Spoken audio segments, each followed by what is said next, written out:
This is the Global Podcast Network, where executives and professionals connect, share, and inspire. Stay tuned for the conversations that drive success.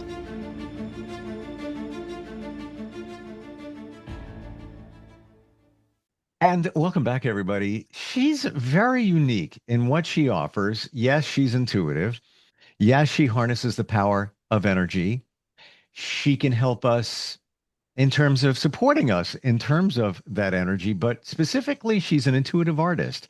She can draw a figure, i.e., us, and show us the energy around us. It's almost like where astrology comes in, where you kind of look at, your future and what it looks like to you based on the stars. This is based on her intuition and energy. So great to have her back here. Shelli Bowen is on the program. How are you doing today? Hi, Steve. Really well. That was excellent. Thank you for putting it perfectly. Yeah. That's what I get. Like there's no cue cards here. There's no script, but that's what I get. I mean, if even us talking in the last few weeks, I've learned a lot.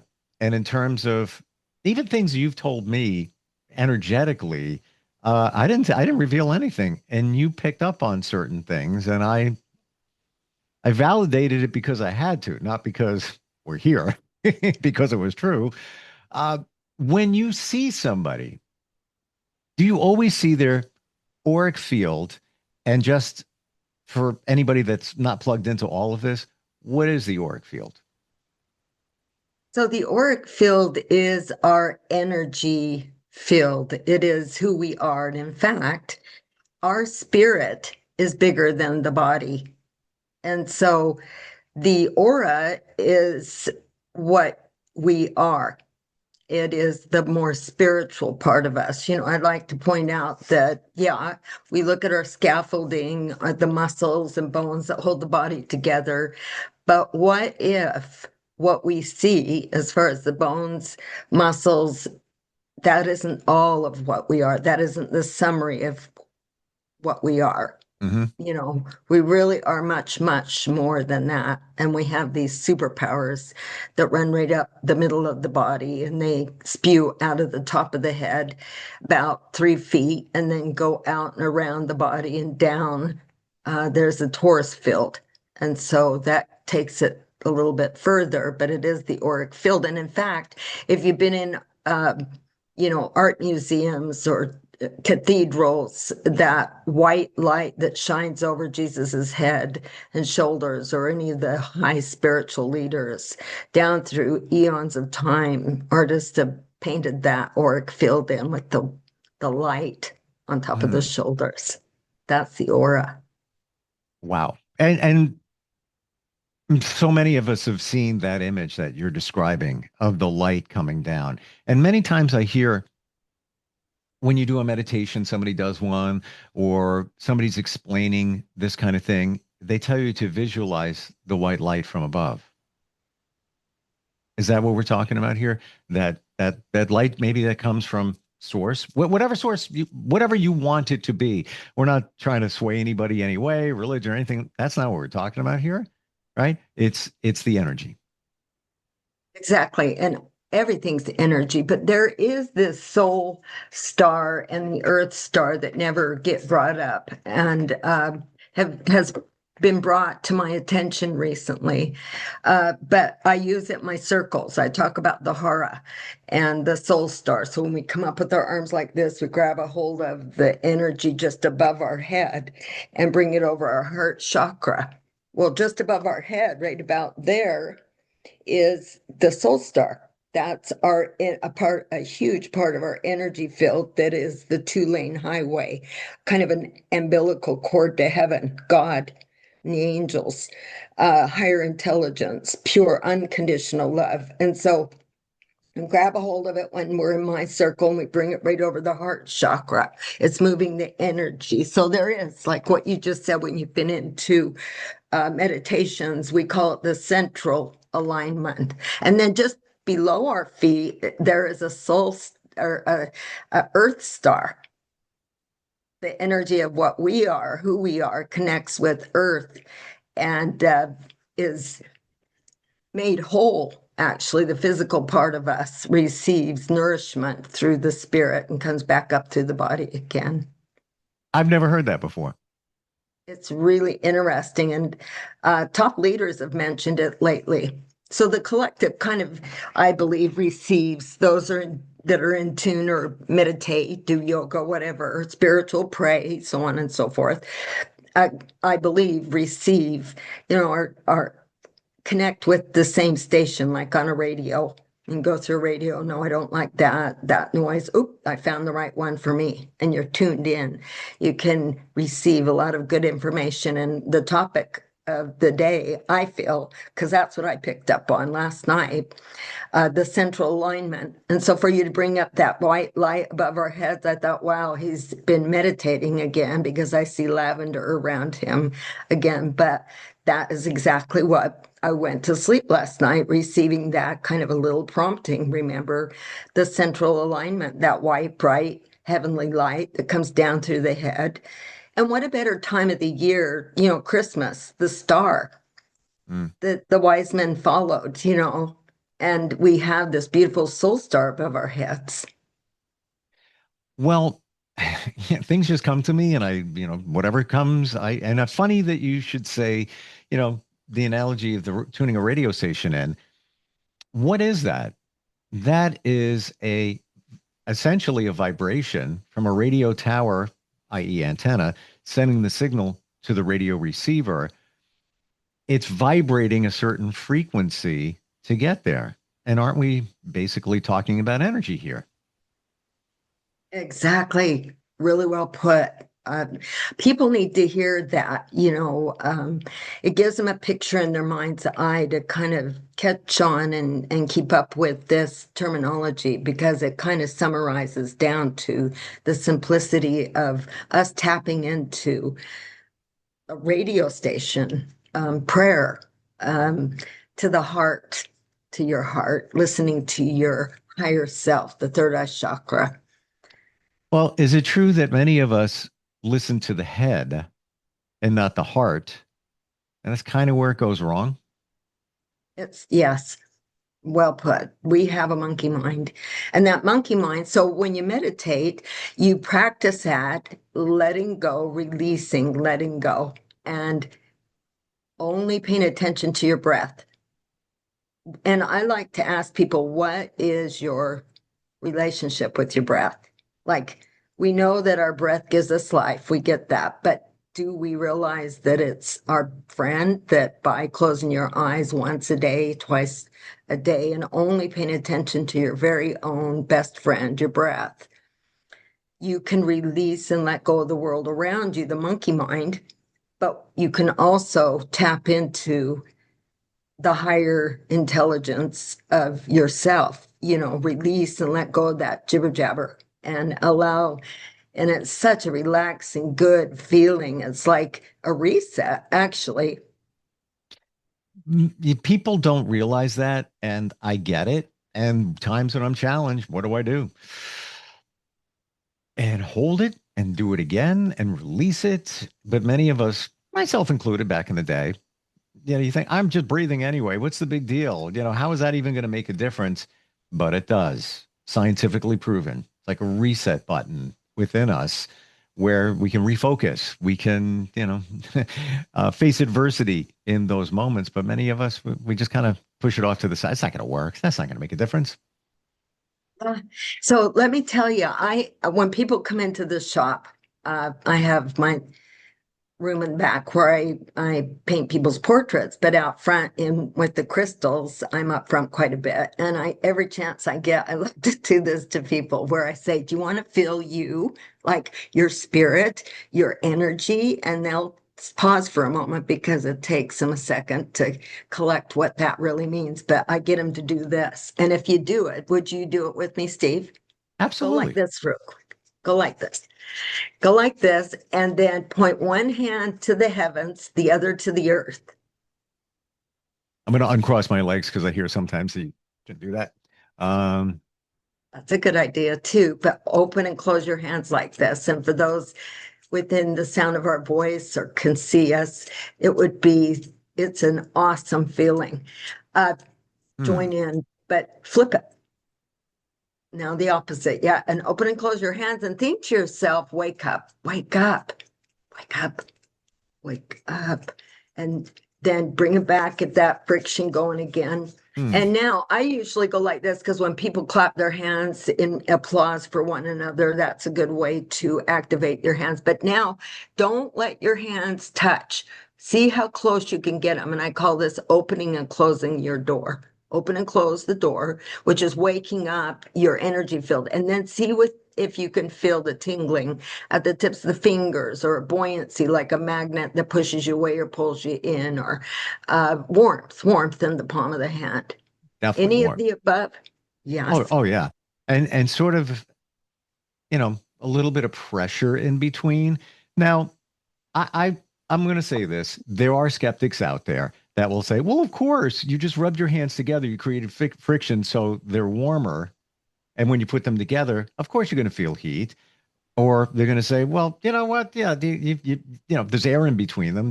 You feel pressure. But guess what? I don't feel any heat like when I just put my hands up in the air or any direction. And if I go like this, I don't feel the same heat, or pick, forearm. It's much more intense doing it the two hands together, or as close as you can together. Yes, they're hand chakras.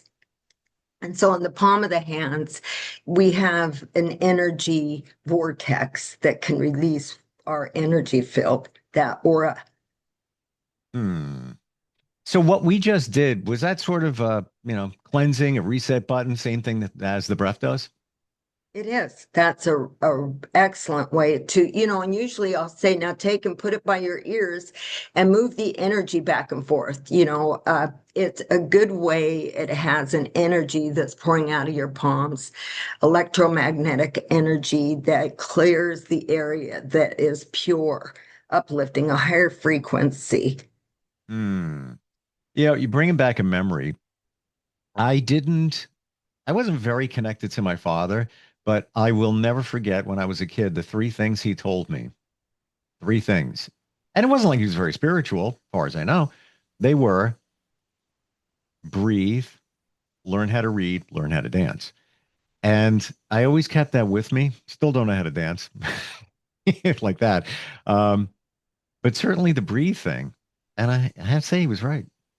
I don't know where that came from. Maybe I was an anxious kid, so breathe. But even back then, many years ago, that was something that, take a deep breath, breathe. We're only finding out, I think, in the higher consciousness part of us is like looking for something that works. We're looking for something. We don't know what it is, but we're looking for it. One of them is breathe. I truly believe it. One of many. It is. It's a big deal. Having a good relationship with your breath. It's a doorway to serenity. It's the Mm, bridge to the higher self. But back to, that the chakras, and back to just the significance of the flow of this energy we're referring to is a big deal. Like that flow can get stuck. And that's where I come in. I like to help people clear blocked energy. And the blocked energy, our energy is like a river that runs through us. Picture or a good clear creek flowing clean and fast, resilient creek. This energy flow through us. But as we go along, sometimes during our energy flow, the body, life gets in the way. We have things happen to us, so we're exposed to stuff that we didn't want to be a part of. It's negative. Or just normal, natural, everyday things can literally be like sticks or garbage in this creek. And after a while, it piles up and you've got a major block going, the flow, the free flowing feeling and uplifting happiness isn't all the way there like it was just a bit ago. So, what I do is I like to help people unblock the creek, that free flowing, healthy energy. mm. That was a great picture. Like I'm picturing that cold water creek coming off the mountain, fresh, clean water, not rapids or anything, but just it's flowing through, as opposed to, let's say, storm hits, and then now the creek is all muddy. There's logs, there's debris flowing in it, the water's being deflected because of the stuff in the water, and that's the energy being blocked within us. Exactly. Yes. Big deal. Yeah. Yeah. Now let's take a look at the intuitive artistic side of you. You did a drawing of me. Should we Yes. look at that? I'm excited because your story is such that so if I can't, I don't know if you can see, but I can see it, it looks like me. It's got some blue just above my shoulders and sort of a yellow kind of field around it, around my head. And then it looks like another color, and I'm not seeing that clear. Maybe some yes, greens on top there. exactly. I find it interesting. You're not using a lot of color, just the ones that need to be shown. Yes. And I've Hmm. seen where there are cameras, photos that have been taken of people. Uh, the when I look at somebody and their energy field, I can see moving energy, all and within bands. So they're almost sometimes, if I really focus, 7 bands around the body. And they come and go, the energy flows, it's moving, it never just sits still. Sometimes I've gotten around people where their energy is stuck. It's almost like they themselves are stuck, but when somebody's healthy or just normal situations, this flowing energy colors, some of them, but it's the ones that sit sort of still and don't completely disappear. They're pretty much there. You know, those are the ones I've been taught to watch for because they hold significance. And in your situation and this drawing with the charcoal, then placing the colors in, you can't see where I've designed this technique where I like to use sea salt and cellophane. Sea salt and cellophane, I'll put water down around the head and shoulders, then I put a little sea salt, and then I'll take my cellophane and massage it, around, then I leave it for a minute, the cellophane on top of the colors, just a few minutes, and come and tear the cellophane off, and it leaves this realistic look of what the auric field does. Wow. Hmm. It's like the ether. I know I'm seeing the ether parts of, yeah, the ether. Well, would you say that, and by the way, you're a great artist. Let me just say that. And I was going to ask you what medium, charcoal. Um, would you say that, before I even say this, is it true that pictures have an energetic imprint? It's not just a picture. Even if it's a photograph, there's an energetic, I call it the energy DNA of what it portrays. So in what you created, you did that with the intent of creating a likeness of me. And when you put the cellophane down, the sea salt and everything, and you just let go, that's the energy showing up in real time. Yes, Almost, exactly. almost contained by the cellophane in a way until you remove it, and then it actually goes into the, call it the paper, whatever. You think that's what's Yes. going on there? 100%. In fact, I have a personal story on that topic in that Sure. I took a class through Donna Eden and David Feinstein several years ago. And she's been psychic her whole life. He's her husband. He's a doctor. They teach energy flow, how to move your energy and heal the body, spirit, and soul. But in the class, I was feverishly like taking notes and look up at my phone. It was live, and he turns to her. You could see the audience in the background, big audience.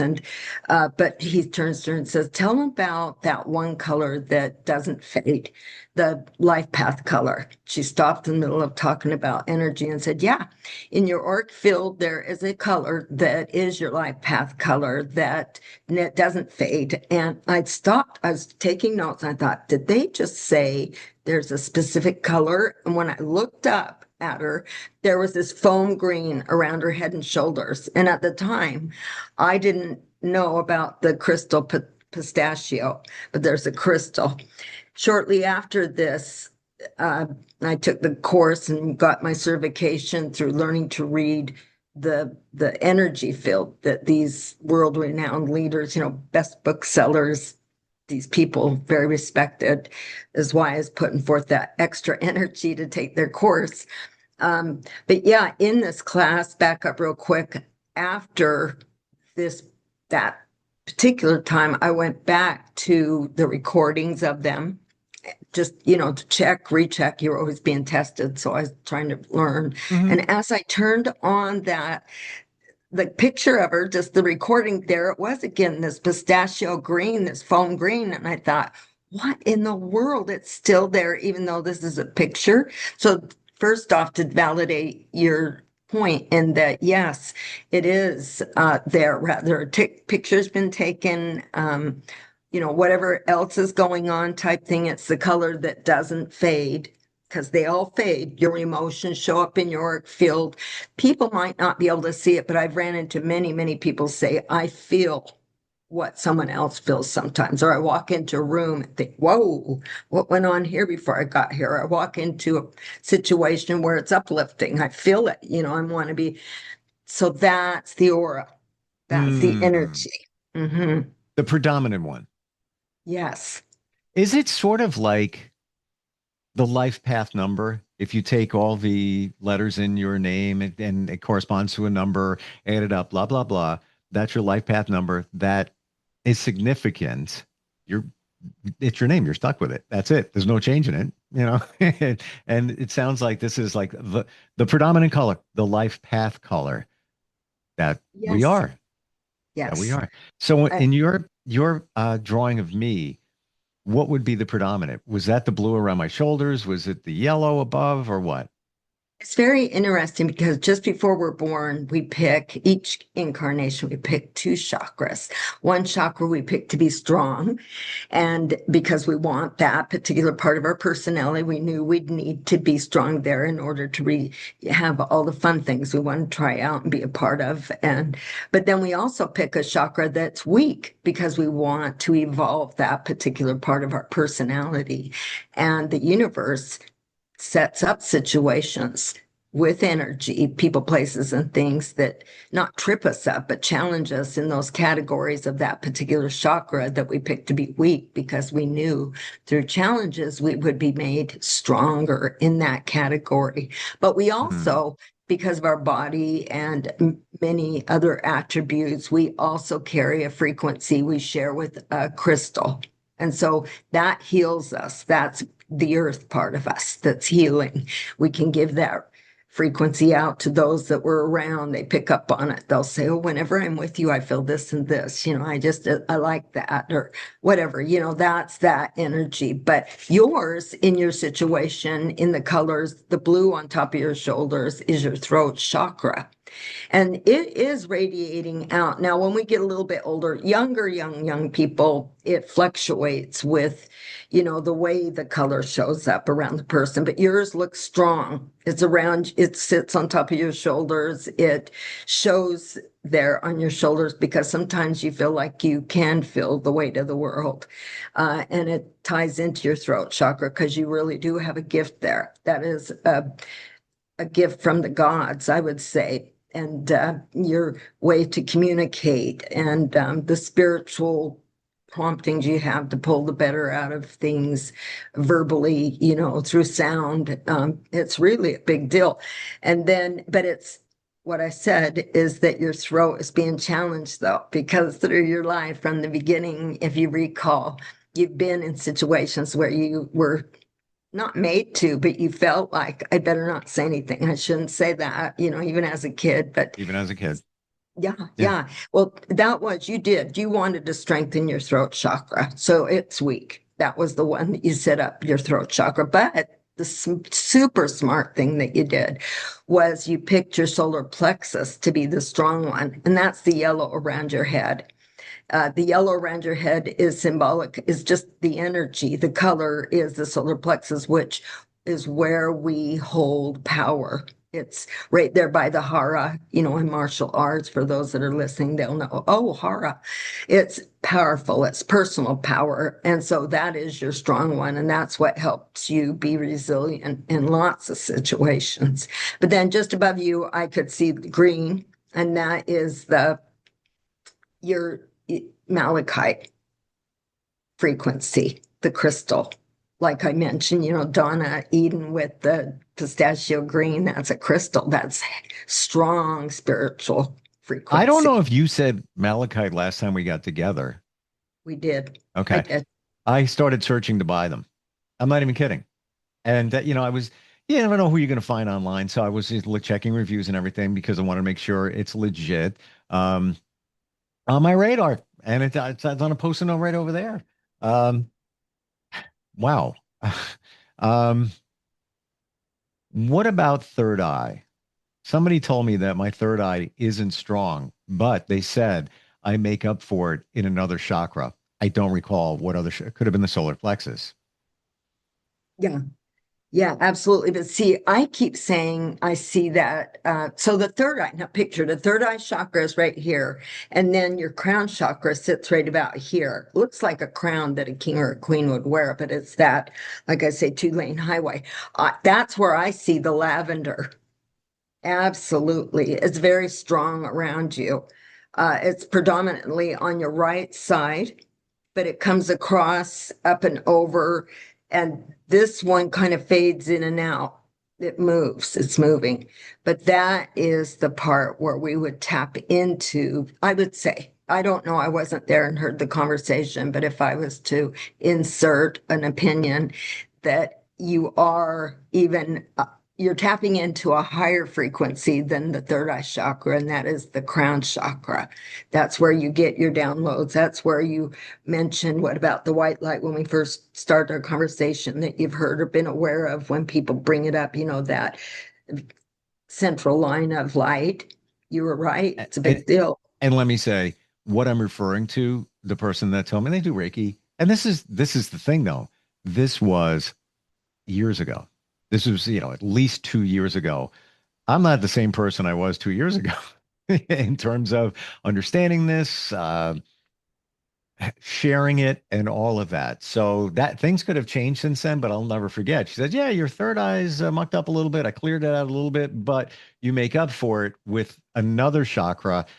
And quote, "You have a keen sense of spotting BS." That's what this person said.